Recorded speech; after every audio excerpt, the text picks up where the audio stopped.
In just a year, the players made a breakthrough, increasing the added value by 60 to 70%. The breakthrough did not happen in agriculture, where the harvest is even lower than a year earlier. There was no breakthrough at all, it was inflation. An indicator of industrial production is the amount of energy consumed. Therefore, there should be a jump of the same 60 to 70%, only in kilowatts. But, alas, there is none. Not at all. These are statistics on electricity consumption. Tatars are the most powerful consumers of energy because they are the most industrialized player. This can also be seen in the money earned. Moreover, industrialization took place rapidly. In just 30 years, there has been an increase from 26 to 35 billion kilowatt-hours. 30 years ago, the Tatars and Bashkirs were in the same position of 26 billion kilowatt-hours, were equal to each other, and, by the way, were the most industrialized in the Volga region. 30 years have passed, the Bashkirs have fallen into poverty, having lost to the Tatars in a competitive war, and now they are wondering where and when they took a wrong turn. In fact, you didn't turn anywhere, because weren't going anywhere, but were standing still. The standings speak for themselves, the higher the energy consumption, the bigger the economy. At the bottom is a tiny Cheremiza, who has not heard about industrialization, because bast shoes, saltery, headscarves and other loincloths and nose rings, an indispensable attribute of underdeveloped players, who lost at the start. The amount of added value created in industry corresponds to the level of electricity consumption by industry. If there is no consumption, because there is no industry, then there is no money, no population. Nearby is the same impoverished Mordovia, where the main consumer of electricity is Mordovian cement. Why do Mordvins need this cement? And how much do they earn from it? Penza, Chuvashia, Ulyanovsk, familiar beggars. To become richer, have to wait until half the population moves out or dies. But there are traditions, wild archaic national culture, songs and dances. Then these beggars will go to work for those who have power plants and factories. This is the purest manure, cheap labor, on which the wealth of other nations grows. And a small comment. Some clowns from Moscow have been engaged in import substitution and reindustrialization for the past 10 years. But we can see that in 5 years, electricity consumption has been rooted to the spot. Which, of course, is logical, because import substitution and industrialization require new power plants that no one is building. How, then, is import substitution and reindustrialization carried out? Apparently, horse-drawn instead of kilowatts. After all, the growth of industrial production is impossible without an increase in electricity consumption. Therefore, in fact, it is not carried out in any way. There is no import substitution, growth, industrial growth, consumption growth, or growth in electricity generation. Because it is impossible to increase the output of industrial products without electricity, factories do not work without it.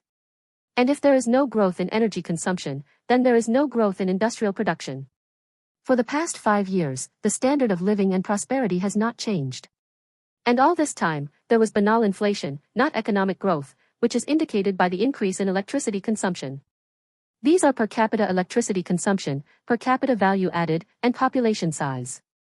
Looking at Orenburg and Tataria, it may seem that well-being depends on the size of the population, and not on the number of kilowatts consumed per capita. But Bashkiria has the same population as Tataria, but the level of energy consumption and the level of well-being differ. By the way, what did the Bashkirs do wrong? That the Tatars overtook them? Maybe because the industry has not been built, which is the main consumer of electricity. Or maybe because there is nowhere to power it and there are no power plants.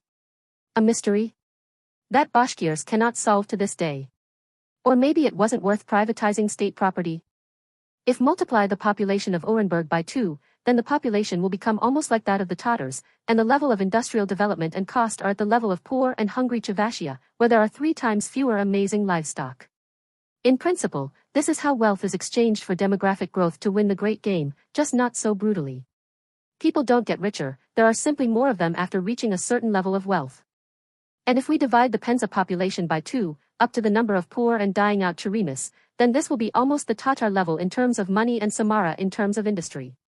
That's just where the population is 5 to 7 times larger. It is easy to squander a population, it will die or leave, but it is very difficult to accumulate. In order for the population of Penza, and indeed any other beggars from the basement of the standings, to double, industry and electricity consumption also need to be doubled. And another rating.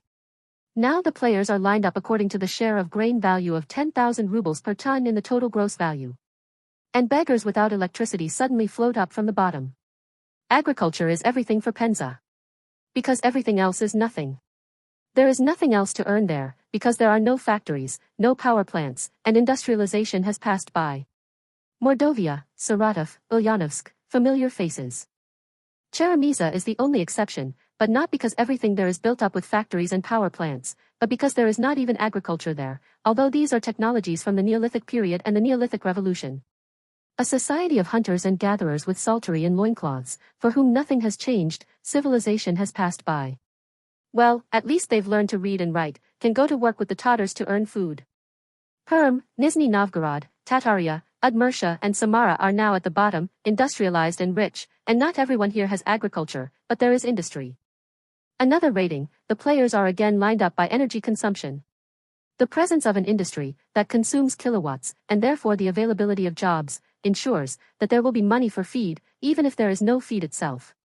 But the presence of agriculture without industry guarantees poverty, which means a reduction in the population. Even if have grown something in location, because others, who have money, will eat it. The conclusion? It is better to have industry, where the highest value is created, than agriculture, where the lowest value is created. Provided that food resources can be bought, of course, which those, who grow crops, do not have the money for. Because of this, redistribution takes place, workers in agriculture grow food, workers in industry eat. For players with a consumption of less than 6.5 kilowatt-hours per capita, there is no choice, they go to someone else's industry to work for those who have crossed this threshold, because they do not have their own. There are those who cannot earn their bread in their industry, because there is none. And those who cannot earn bread in their agriculture, even though they have grown this bread. As a result, there is a division of players into those with industry and income from industry, and non-industrial suppliers of labor and food resources. The classic division into city and village only act as cities and villages' entire locations. If we draw a speculative line that separates the city from the countryside, then this is an average consumption of 6 and 3 megawatt-hours per capita. Only Bashkiria and Kirov are superfluous, which consume like a city and earn like a village.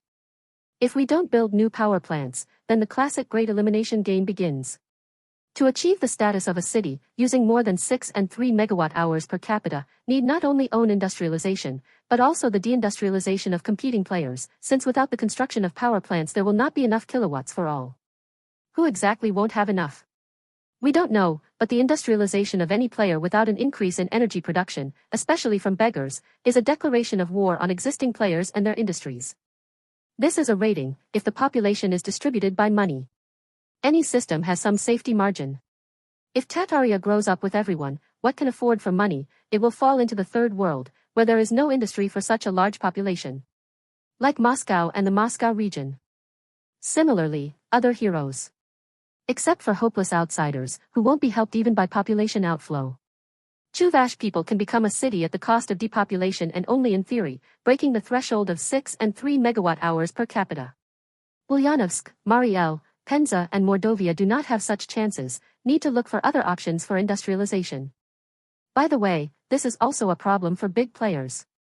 Now they have money to increase the population, but there are no food resources for such an increase.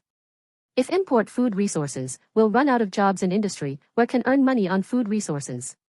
To increase the population, in addition to food resources, need more factories and power plants, more jobs, more energy consumption and more sales markets, that may already be occupied by someone. Since sales markets are a limited resource, there is also an elimination game going on here. Products must be competitive, otherwise your products will be sold instead of yours, your industry will go bankrupt, and the population will die of unemployment and lack of money. Hello to the 90s. First, a little bit about competition and efficiency. This is a rating of the share of the cost of electricity in the total value added, assuming that 1 kilowatt-hour costs somewhere in the area of 5 rubles. Electricity is involved in creating any value, although services contain much less energy and energy cost than industrial products. Electricity is not part of the added value. And it is not very correct to consider the cost of a kilowatt the same for everyone, since it has a different price in each location. However, this gives at least some idea of competitiveness. In particular, how many kilowatt-hours are spent on earning 1 ruble? Or what is the operating time in rubles per kilowatt-hour? The champion is Tataria, where the volume of electricity consumption, per capita income and population are the highest.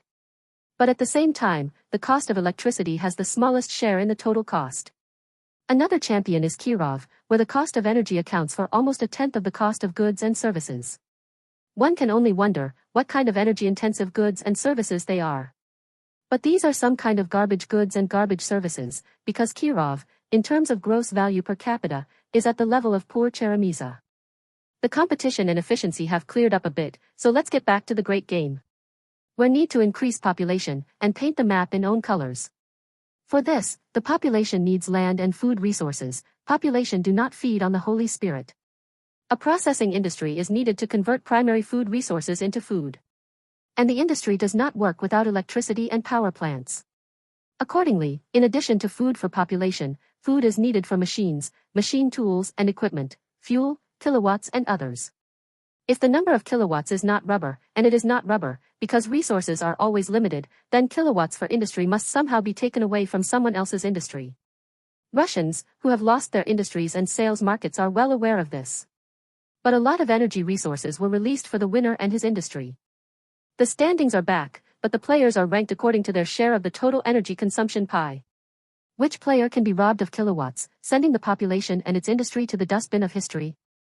Of course, the industry of those populations that have it at all. The beggars from the village become uninteresting to anyone. First of all, there's nothing to charge them. What can take from the villagers, who consume from 1 to 3% of the total pie? For real bigwigs, the consumption level of beggars from the basement is pennies, that won't make the weather.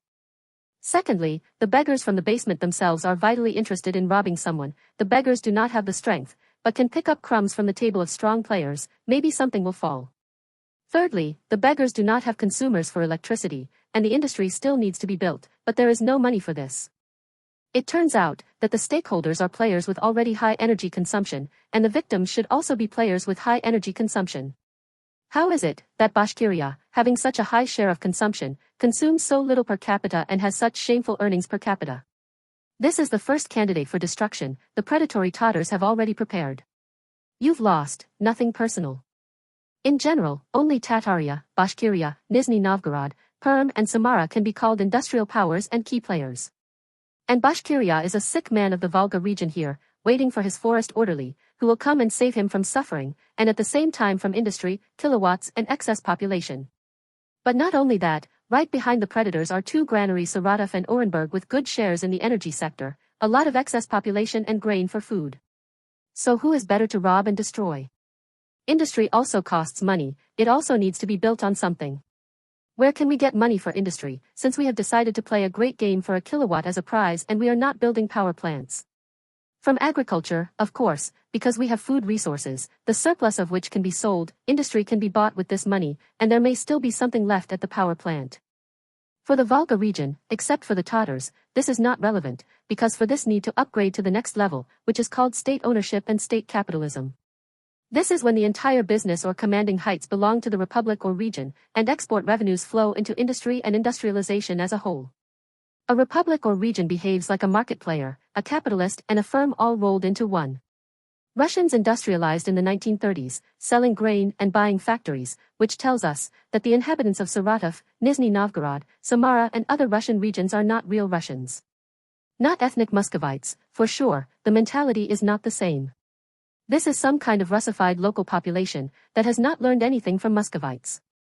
No one except the Tatars, who own Tatneft and its derivatives as republican property, which is what the republic is all about as a market player, capitalist, investor and firm. Gigantic civilizational advantages in the great game. Nevertheless, the players are aligned according to the level of income they could receive from exporting excess grain, using this money to buy factories and power plants and other Russian industrialization scenarios. And we see that the Russian scenario of industrialization is available only to Penza, Mordovia, Saratov and Ulyanovsk. For normal earnings, need to operate with millions of tons of exports and imports. If Saratov and Ulyanovsk can play out a river scenario, then Mordovia and Penza are only railways. The other players don't have any excess grain. The big players don't need this, they are already industrialized at Moscow's expense. But for the beggars of Kirov, Chuvashia and Mariel, the game is over. In addition to the Russian scenario of factories and power plants in exchange for grain, there is only the English scenario of internal accumulation. It is very cheap to work and save on income for factories and power plants. To do this, also need to boost state capitalism and state ownership, so that the unpaid cost of labor accumulates and is spent in the right direction. Alas, beggars have their own incomes on the line or beyond the line of physiological survival.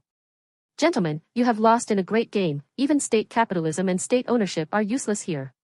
Your populations will shrink, and your ceiling will be headscarves, bast shoes, birch trees, huts, and other traditions, because cities are built for factories, for which you do not have the means. And even depopulation won't help you anymore. There is no place for their national languages here either, since there are no jobs in industry in national languages, as well as in industry. And this is a perfect illustration of why in the Volga region there are only two languages left in the game, Russian and Tatar. If the beggars from Chuvashia and Mari El have neither money nor a chance of industrialization, then Mordovia does not have state capitalism to play the Russian scenario and exchange excess grain for factories and power plants.